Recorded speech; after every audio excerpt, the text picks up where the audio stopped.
As a sports broadcaster, as a journalist, as someone who specializes in basketball, in sports and women's sports, I'm really curious to know, when was the moment that you realized that you wanted to be a sports broadcaster? I love this question, and my answer has never changed because there was just a very profound moment when I realized exactly what I wanted to do. I was about 15 years old and I played basketball growing up in high school. And my mom is still very involved in my life. And back then she was just involved in every aspect of my life. And so one afternoon or evening I came home from basketball practice and I was really obsessed with LeBron James. Like I just was totally in awe of him. I wanted to know everything there was to know about him. I would spend so much time Googling his highlights from high school and everything I could find on YouTube about LeBron James. And so one evening after practice, I came home and I was doing my usual thing of looking up some highlights and just watching some video clips on him.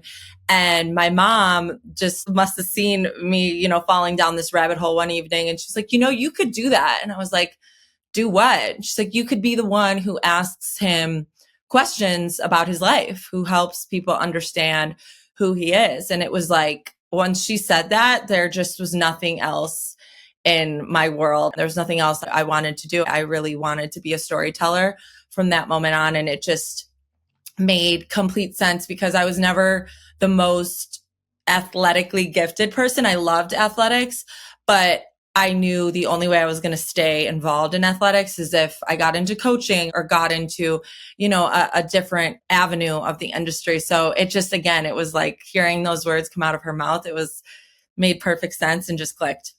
Yeah, we talk about parents and the influence that they have on our careers on this podcast like fairly often. Yeah. I'm curious, like now, what does she think of that moment when you talk about it? It's funny because I've mentioned it to her and brought it up. Like, do you remember this? And she doesn't exactly remember that moment. And my mom is a single mom. She had so much going on in her life. I think there's so much that, would matter significantly to us or one of my three other siblings. And it kind of rolled right off her back and, fell to the wayside essentially because of everything else she was focused on.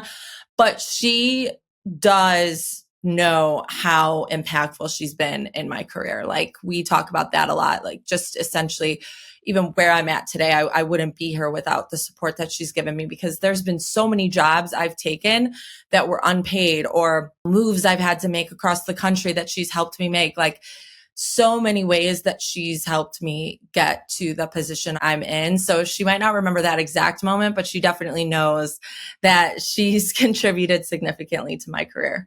Yeah, I mean, really, it speaks to what for her was she's just being a good mom and saying like, hey, this is a possibility, right? In a passing comment, and it changed her whole world. And obviously mothers do that in so many ways, but I think it speaks to the impact that we can all have on different people and just like something that we might say or challenge or a question that we ask that like has this ripple effect.